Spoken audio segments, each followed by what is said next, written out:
What up, everybody? Welcome back to the show. Merry Christmas, first of all. Hope you all enjoyed your holiday. I know I did.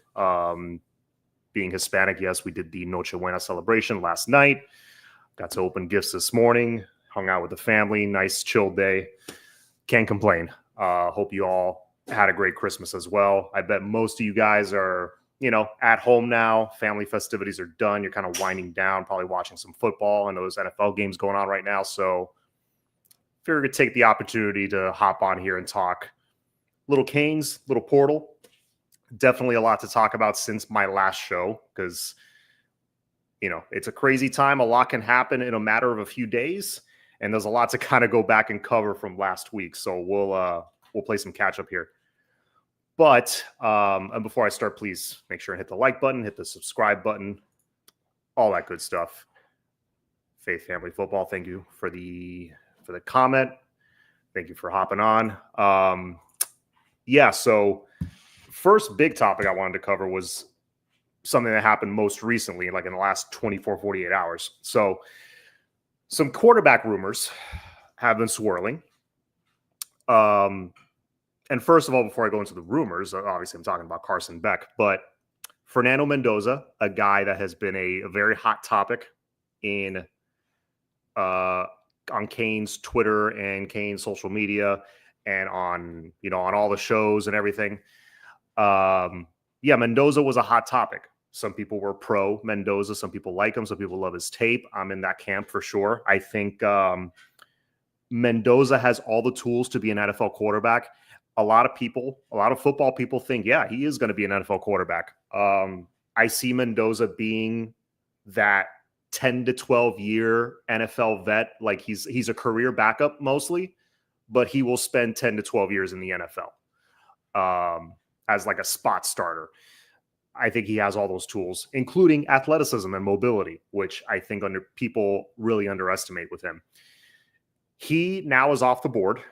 He is going to Indiana. Probably a big reason for that is his brother, another Columbus kid, another kid who had a lot of success over there. He is at Indiana currently. Probably, the chance to go play with his brother was very enticing. So he wants to go do that. Fernando, in all likelihood, will be the starter for Indiana. Indiana was just in the playoffs, so they're on the upswing right now. They got a great head coach. So I think that's a great fit for him. I think he'll go kill it over there. For the record, I think Fernando would have I think he would have murdered it here. It would have been a great fit. It was his childhood dream to play here. Grew up a Canes fan, grew up down here in Miami. His dad's a huge Canes fan. So it would have made, look on paper, it would have made all the sense in the world. And yes, I am of the opinion that it would have been an upgrade over Emory Williams because he has the experience.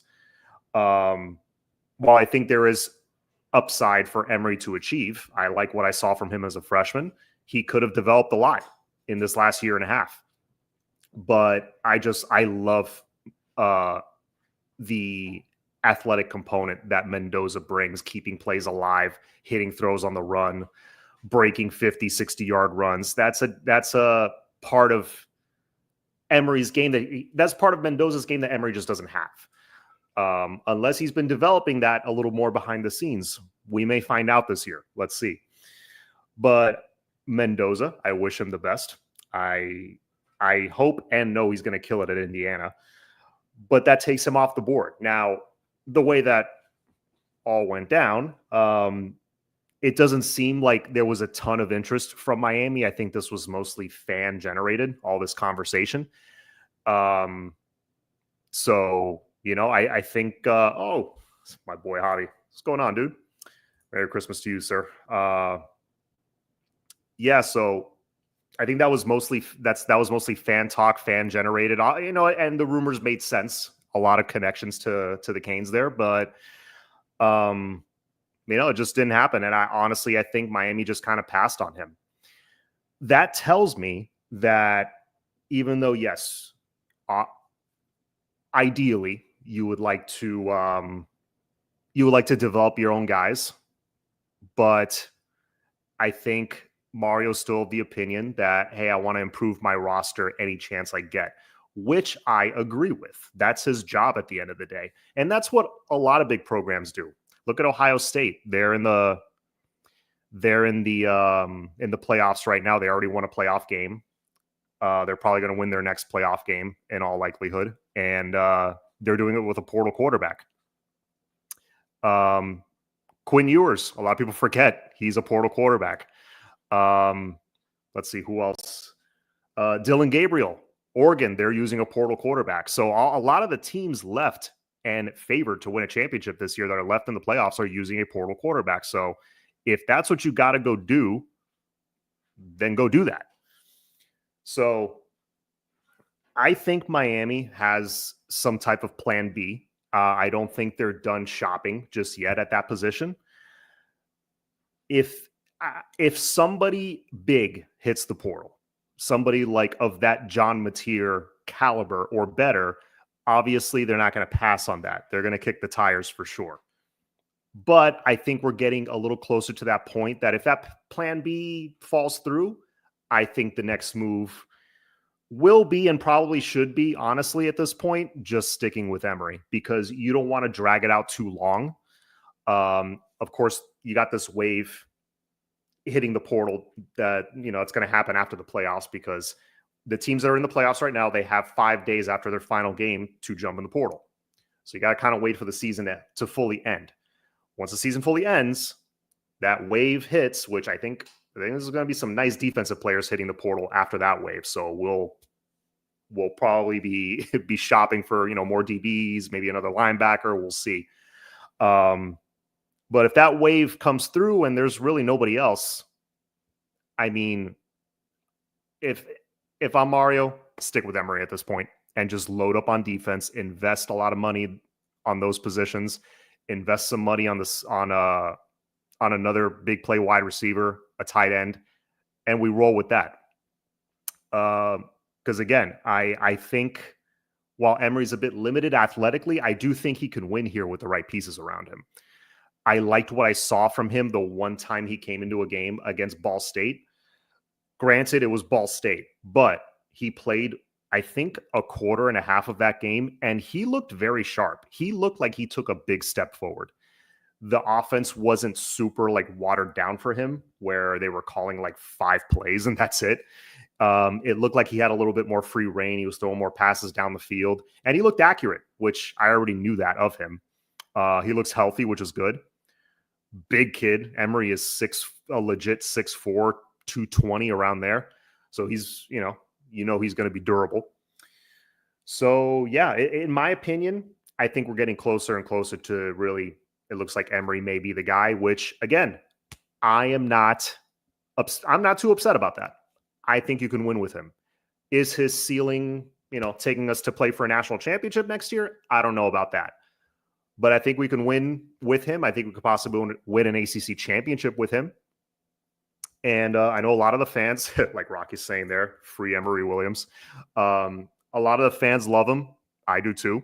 And a lot of the fans want to see him get his shot. I think that's fair to see him at least get his shot. So, let's see. Let's see what happens after this next wave. If no big QB name that really moves the needle shakes loose, that could be the move. And I wouldn't be too mad about that. Now, Carson Beck. I promised you I was going to talk about that. I could see us going to more power running. Yeah. And Javi, that's actually what a lot of people think. Oh, without Cam Ward, we would have been 6-6 this year. I don't totally agree with that because I think we would have gone more to a power running game. We would have run a totally different offense. I think we're going to run a little bit more of that offense next year, a little bit more run heavy. We should have this year, but we fell behind in some games early, unexpectedly. Yeah, I think you're going to see us week 1 against Notre Dame next year trying to establish that run. And I think we're going to do a good job of that next year. So you really just need someone to run the offense effectively. Now, again, Carson Beck, he has been in the rumor mill tied to Miami. And there's reasons for that. Obviously, he's, his girlfriend's one of the Cavender twins that plays for University of Miami on the women's basketball team. And he was also tied to Miami in his recruitment. Miami was heavily involved there. They were really going after him. He was a 4-star recruit out of the Jacksonville area. He's from Florida. And I think he, as far as a fit, I don't know. Like, honestly, between the two, Mendoza excited me a lot more than Carson Beck.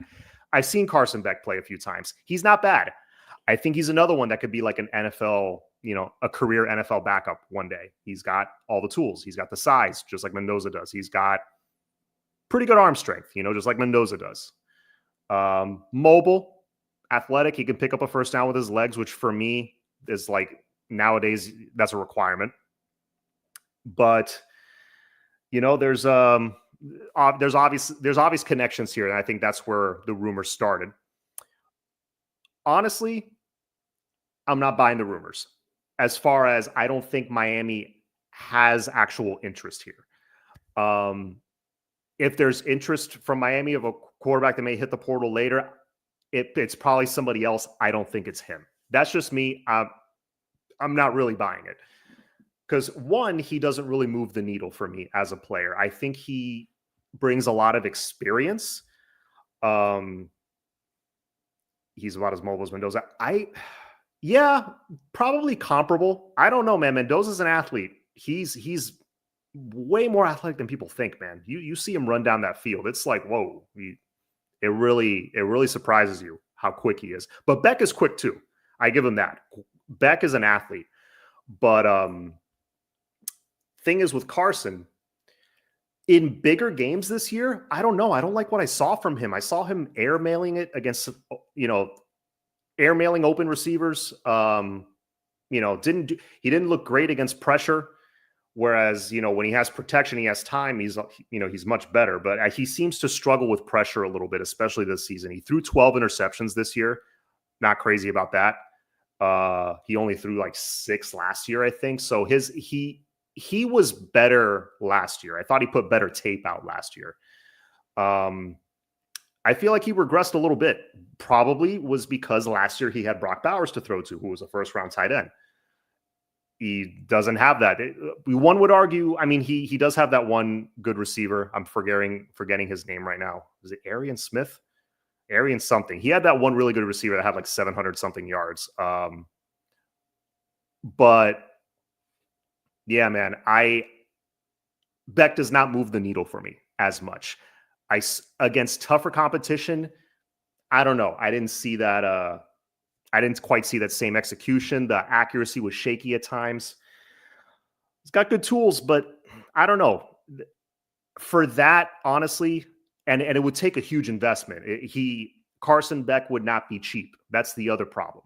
If he was cheap, bring him in as competition. Have him compete with Emory. Great.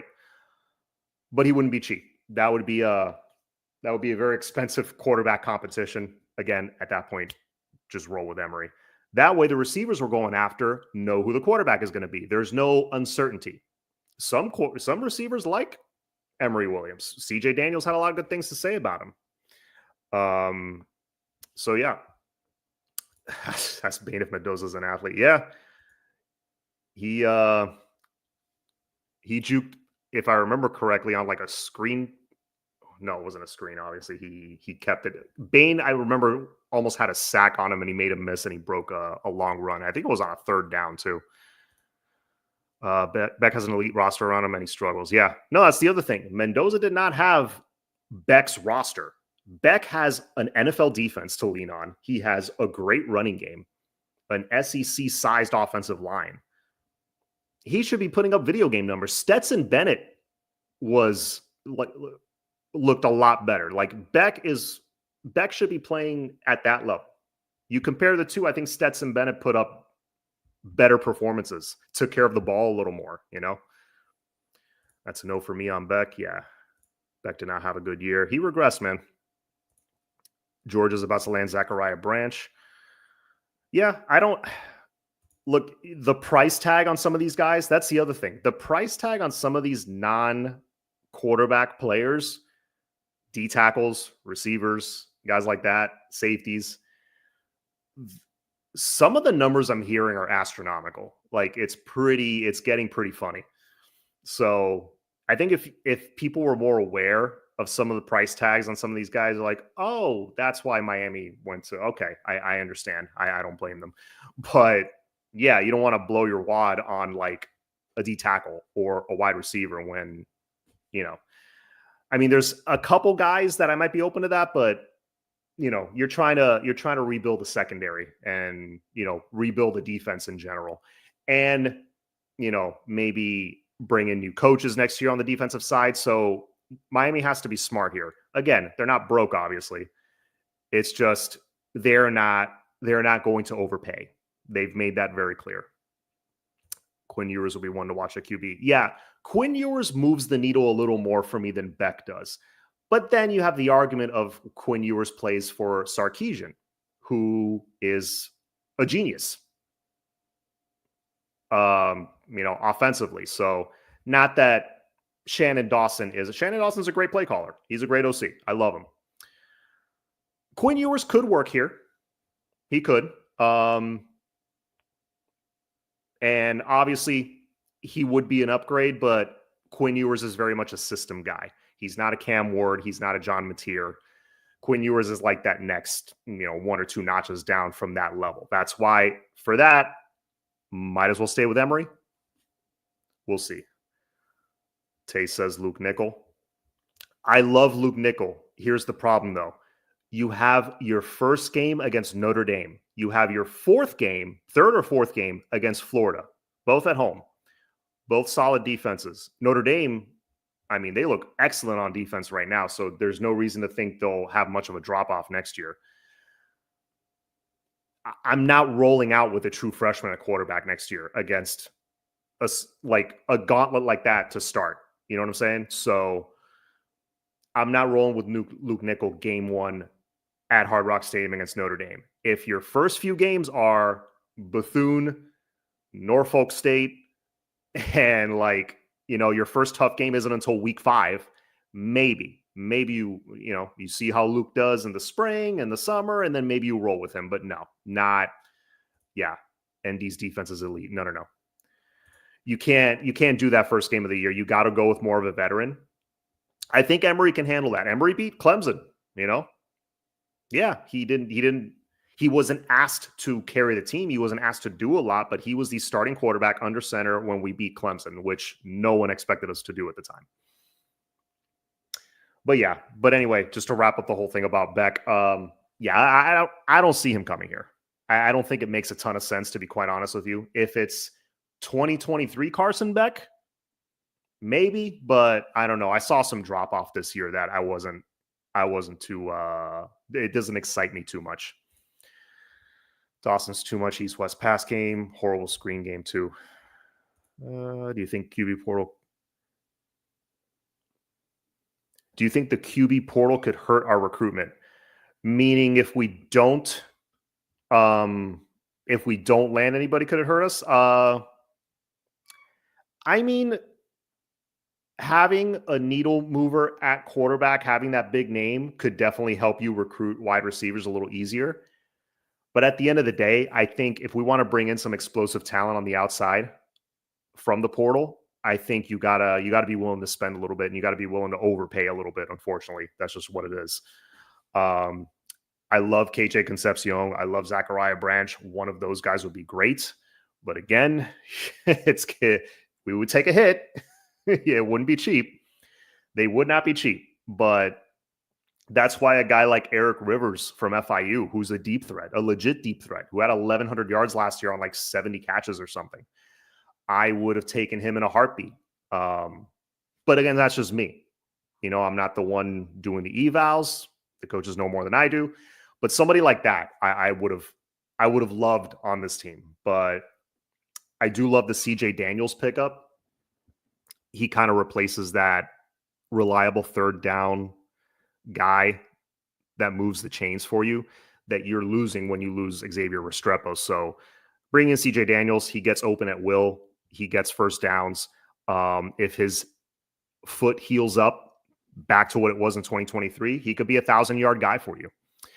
And also, he's a great character guy. He's a glue guy. He's a great blocker. He does all the intangibles. He's going to be a leader in that room, and a future NFL guy. So I love the CJ Daniels pickup for that reason. But you need to add another explosive talent there. You do have JoJo Trader next year. I think he's going to be a big contributor. I think he's probably going to start. I'm not concerned about JoJo. You tell me he's starting August 30th against Notre Dame. I'm good with that. I think he's going to kill it next year.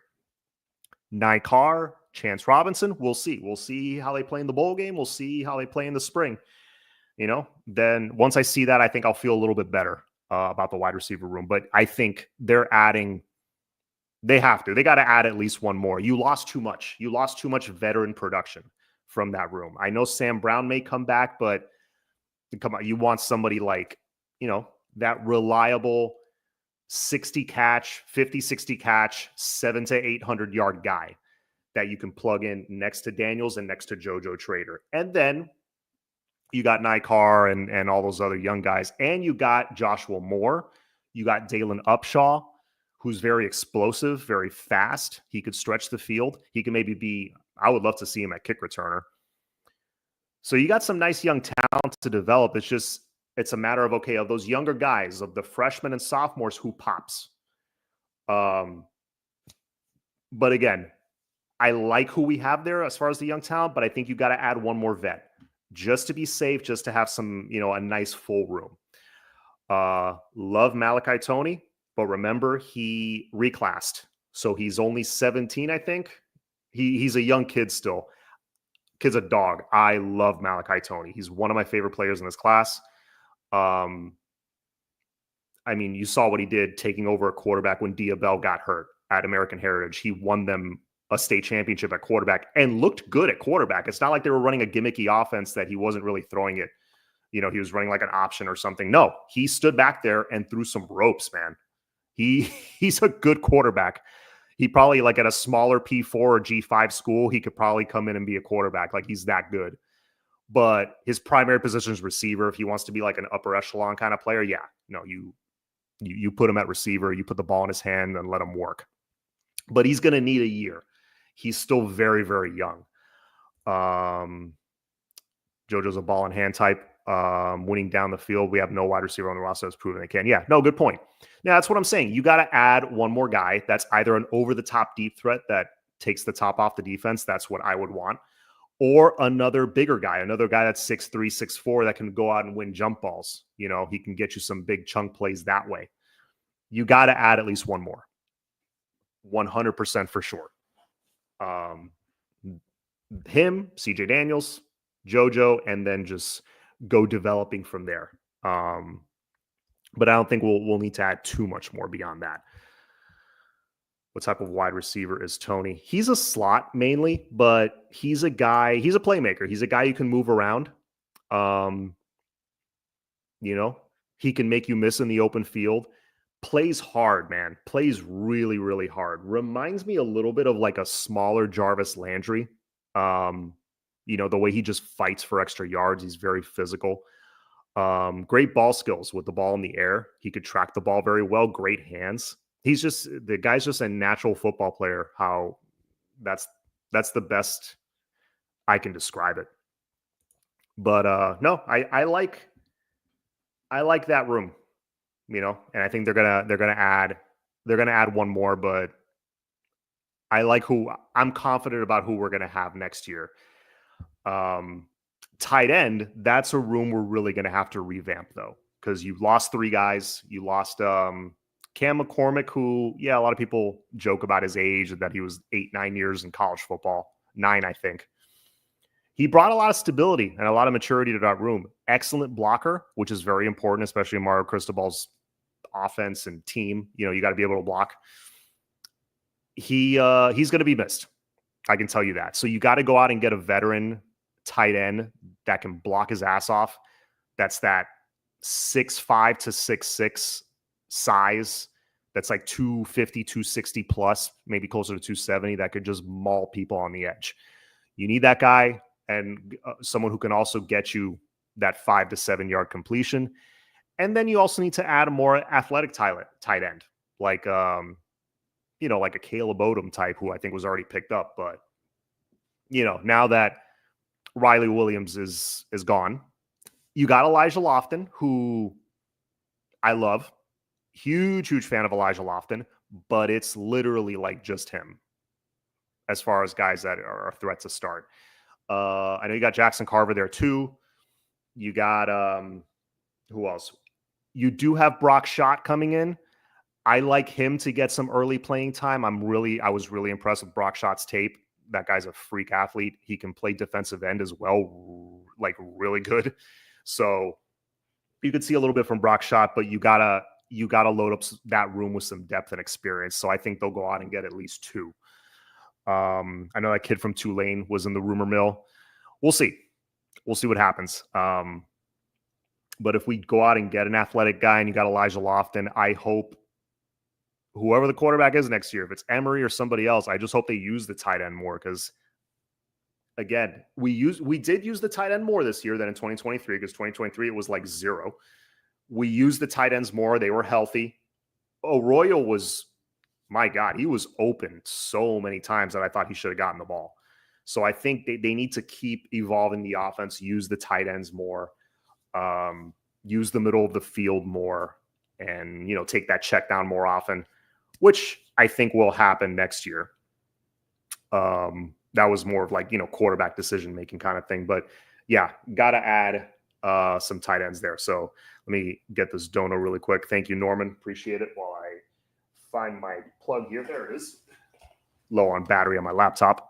Thank you, Norman. Merry Christmas, Canes fam.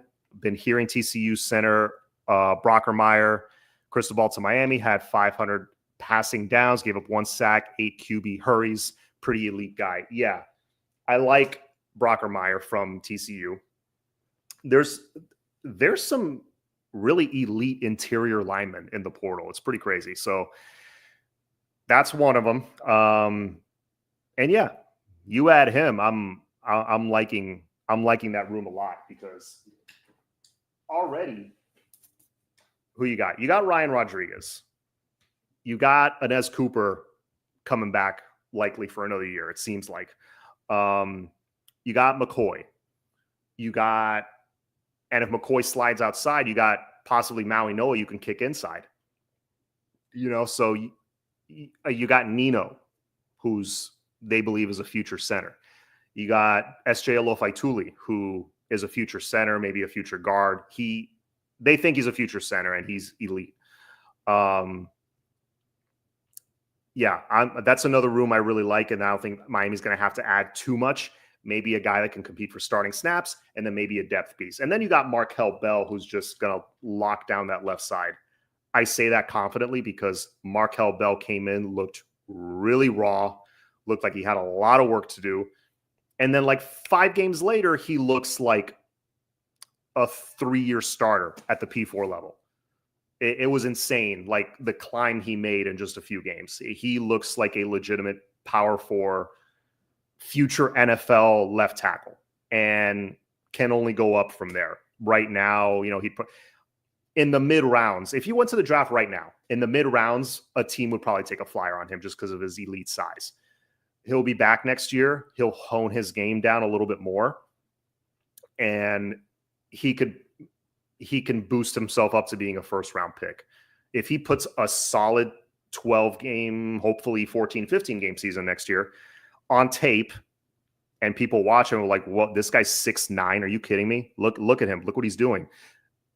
Yeah, he'll make a lot of money next year, after 2025, I think, in the NFL draft. So I'm excited about that. I'm excited about the room, and adding an elite guy that brings you that Matt Lee presence in the interior that that we were kind of missing this year. No slight against Zach Carpenter. I thought he did a very good job, but someone who can get to the second level and like lead block when you could pull 2 guys, use them more as a weapon.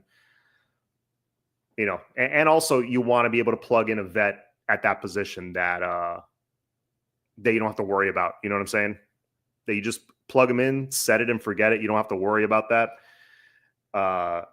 And offensive line obviously is a position that they're always going to look to improve. So not surprised there. I'm happy to see that crystal ball for that guy. I like him a lot.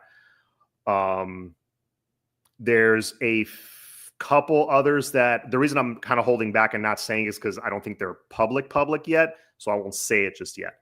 So, when those become a little more public, the other shows start talking about it, I'll give you my thoughts. But thank you, Norman, as always. Let's see. We need a Michael Irvin type of wide receiver. Thank you, Anthony, for that. What do you mean by Michael Irvin type? You mean the size, the speed, just the playmaking ability? I agree. You need a true number one, because Isaiah Horton, it hurt to lose him because he was going to be your number one guy, in my opinion, and a very good number one guy. You don't really have one right now. CJ Daniels is a prototypical wide receiver too. He's a perfect complementary guy that's gonna, when number one is taking attention away, he's gonna get open at will. You got to go out and get that explosive number one guy. Flo. Merry Christmas to you, sir.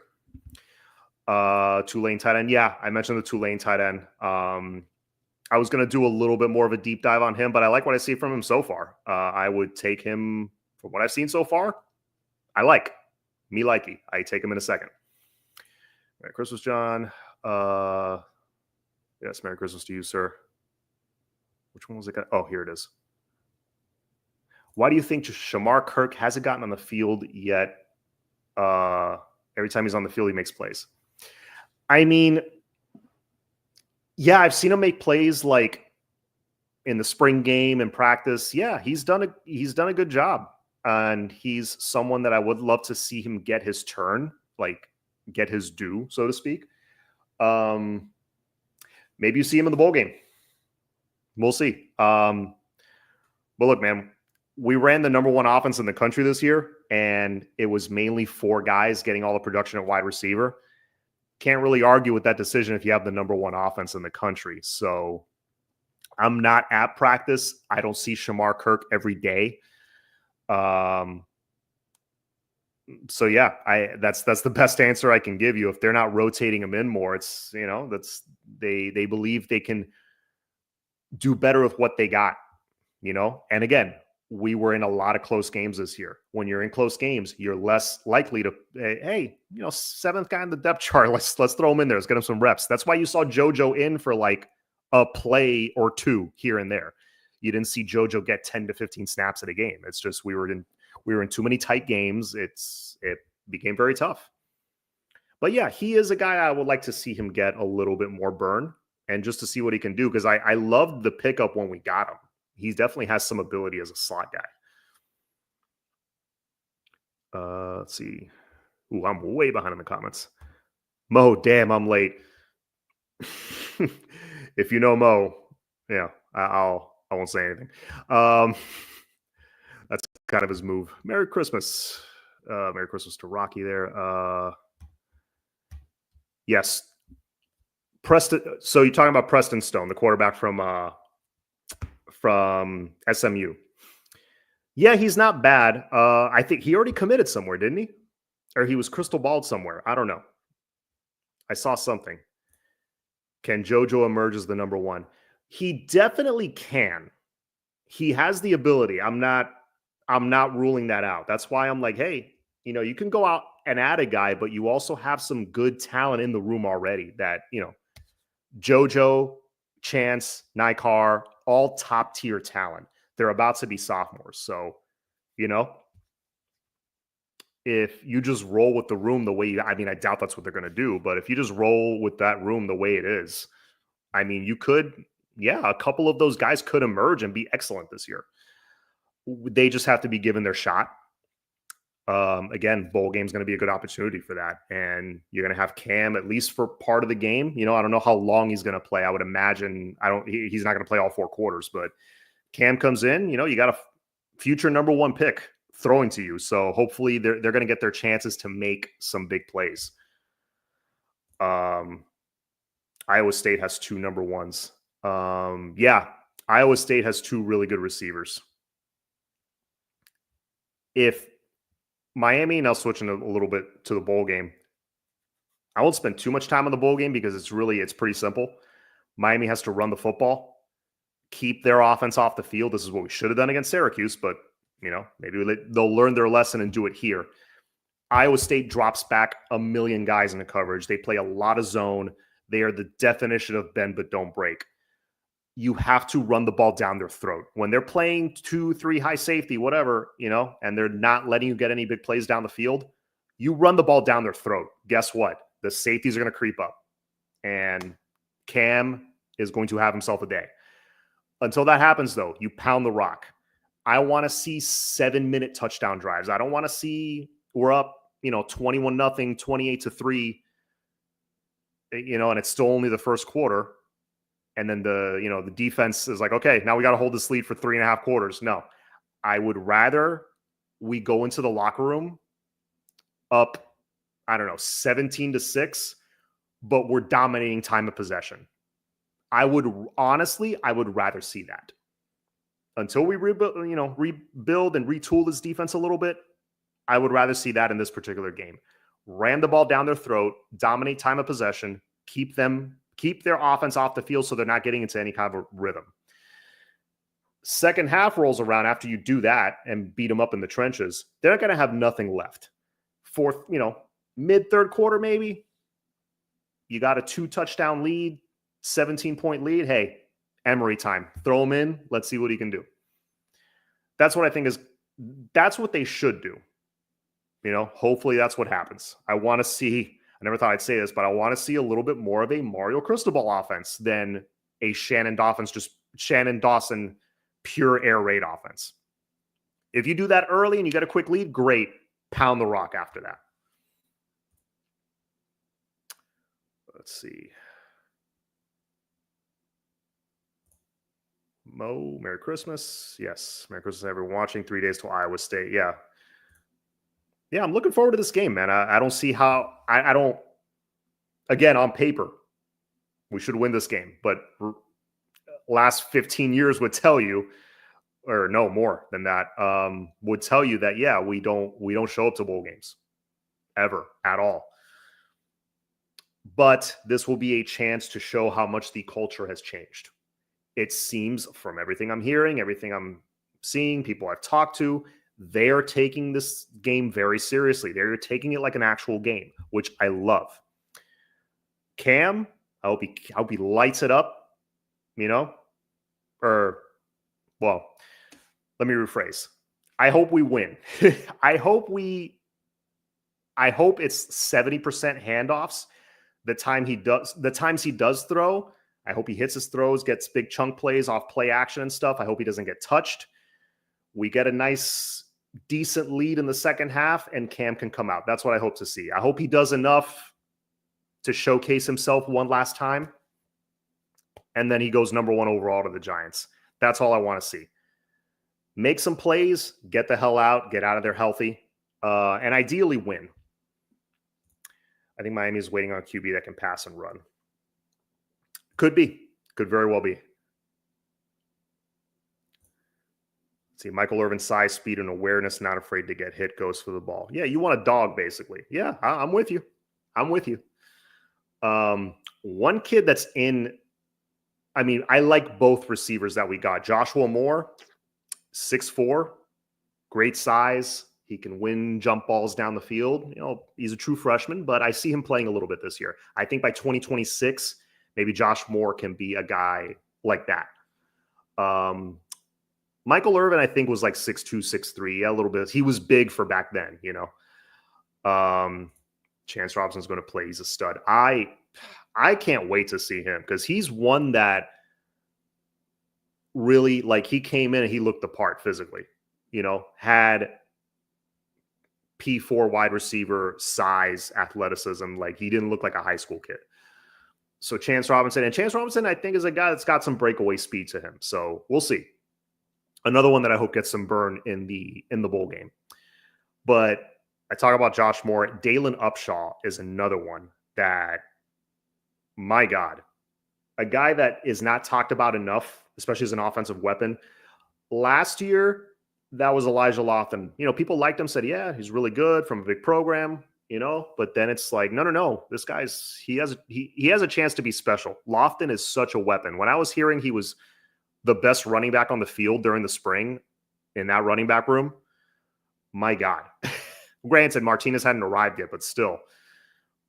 I saw Elijah Lofton run the ball. He looked like a running back running the ball. He didn't look like a tight end trying to run the ball. And he's 6'3", 220 something. He surprised some people. Now, Dalen Upshaw for me is the Elijah Lofton of this, of this class, of this recruiting class. Because he's coming in as a 3-star, high 3-star, low, low 4-star in some publications, depending where you look. Upshaw's a problem. Dude has elite speed. He's a big play. He's a big play machine. I believe from the Alabama area, if I'm not mistaken. Schools wanted him. Some big schools wanted him, and for good reason. So I don't know how I got on that topic, but I think it was the Michael Irvin comment. Yeah, you definitely have a few guys this season, possibly 2026, that can emerge into that guy. He could be in the room already. We'll see. Tony's coming in and taking the slot position immediately. I talked about that earlier. I don't think it'll be immediate because remember, he reclassified. He's a very, very young kid. If anybody can do it after reclassing, it's him because he's an absolute dog. But yeah, I see Malachi Toney coming in and by 2026 maybe winning that slot receiver job. Like he'll be the heir apparent to Restrepo, no question. I could totally see that. He just needs a year. Is Horton not playing? Horton hit the portal, so he's not playing. We need to bring him tight end with size and speed and size. Yeah, for sure. Ryan Williams did it at 17. Yeah, man, but you're talking Ryan Williams is the anomaly of all anomalies. He is one of one. There is no one like that kid. He is a special kind of special. Okay. Like there's in my opinion, Ryan Williams is like a once in a generation kind of talent.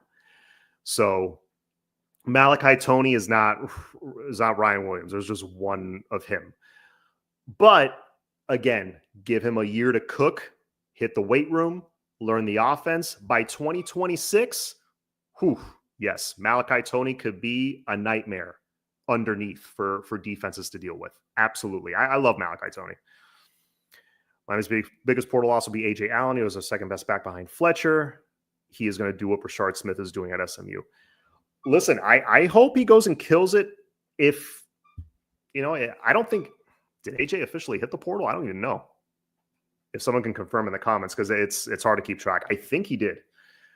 But AJ Allen, yeah. I don't know if he'll be Brashard Smith level, but I think he'll go do some damage wherever he goes. He's a playmaker. For whatever reason, it didn't work out here, or it hasn't worked out so far. But you got to remember what was in front of him.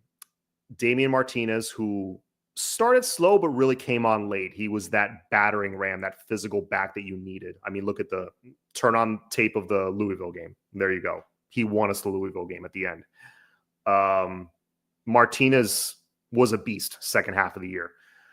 Who else? Fletcher was very consistent all season. I thought, like you say, he was our best back. Jordan Lyle really came on late. I think Jordan Lyle is going to be a stud in 2025. Who do you sit? Whose carries do you take away? That's my argument always with the A.J. Allen thing. Yeah, he's a playmaker. He's great, but that's a fourth guy now in the mix. Like, who do you take carries away from? It becomes like you don't want to give each guy 3 to 5 carries. You want to go with like 2 backs that get the majority of the load. Running backs need carries to get into a rhythm. They like being fed the ball.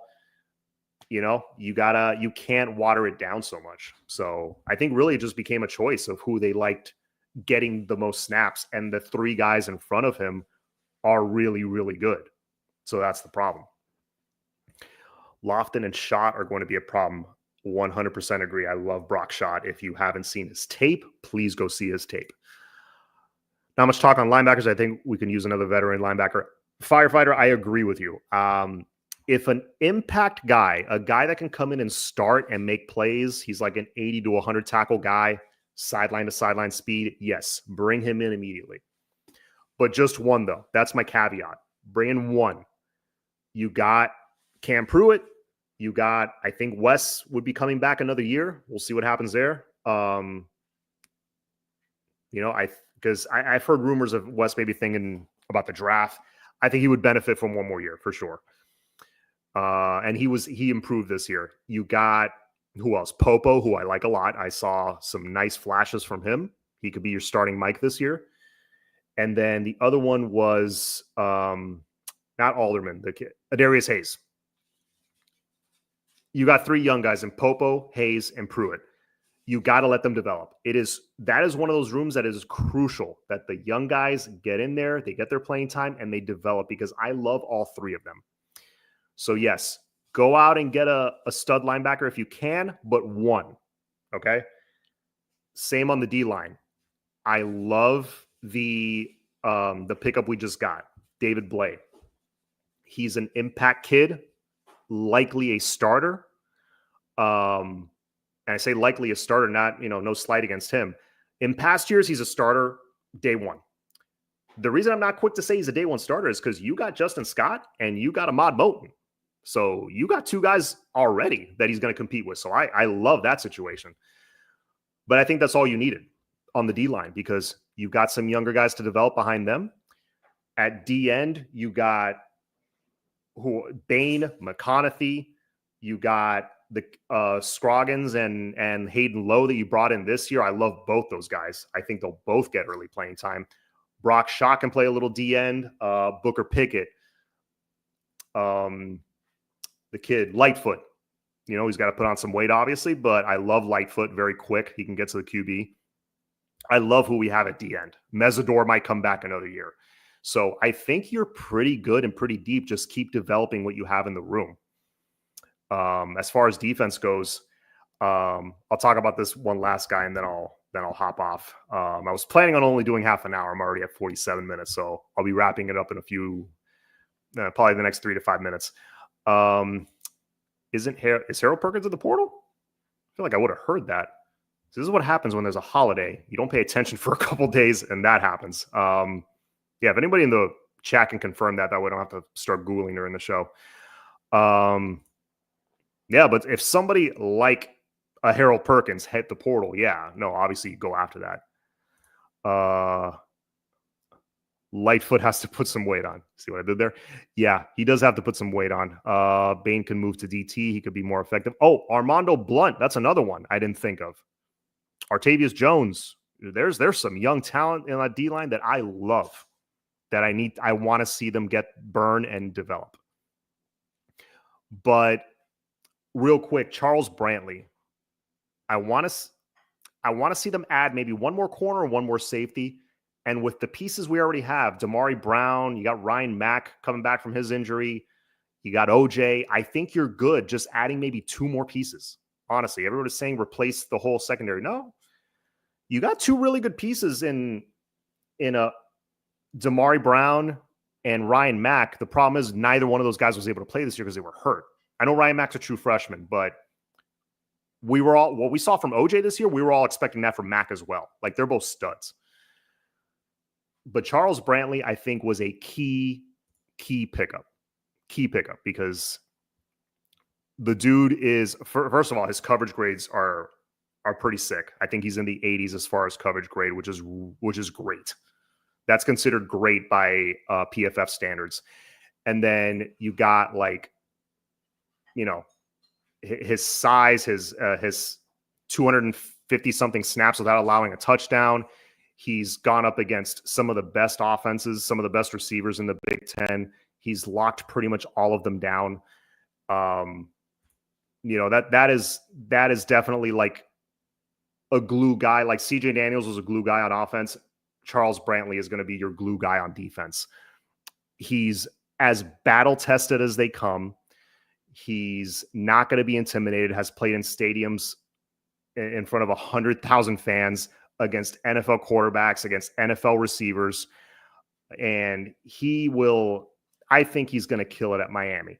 Of course, the issue with him is going to be, the injury that he's coming off of. A lot of people expect him to be back by spring.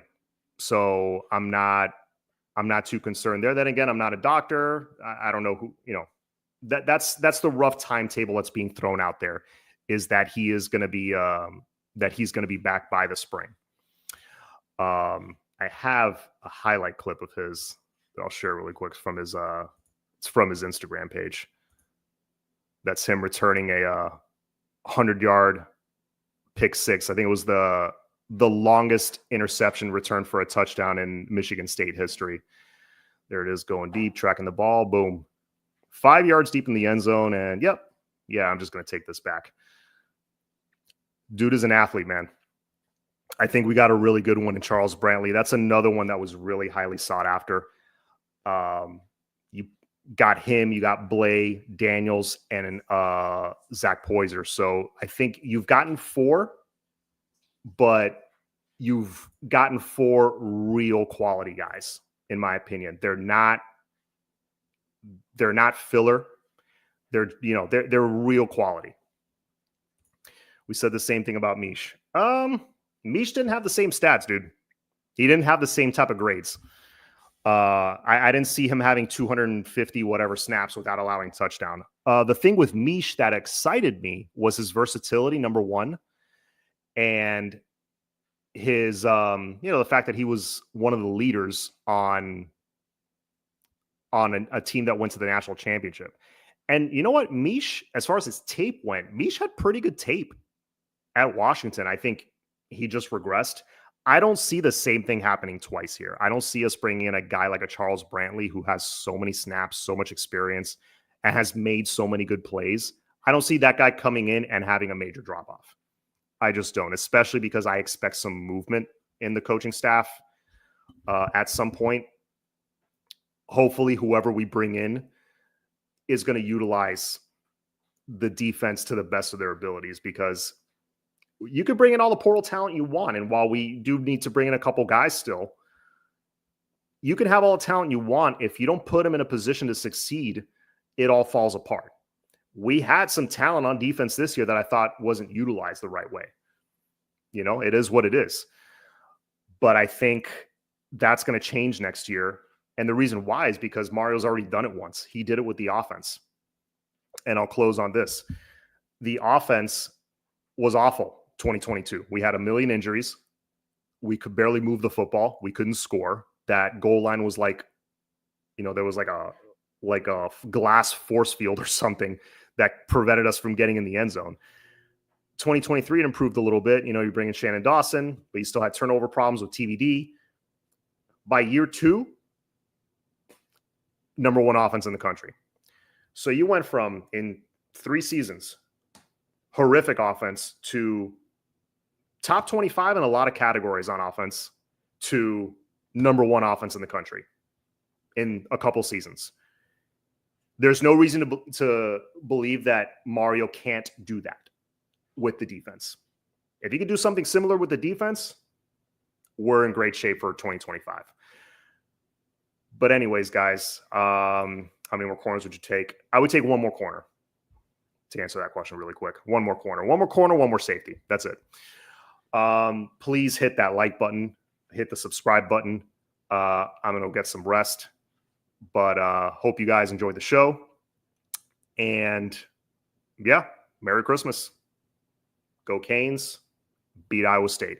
Take care, everybody.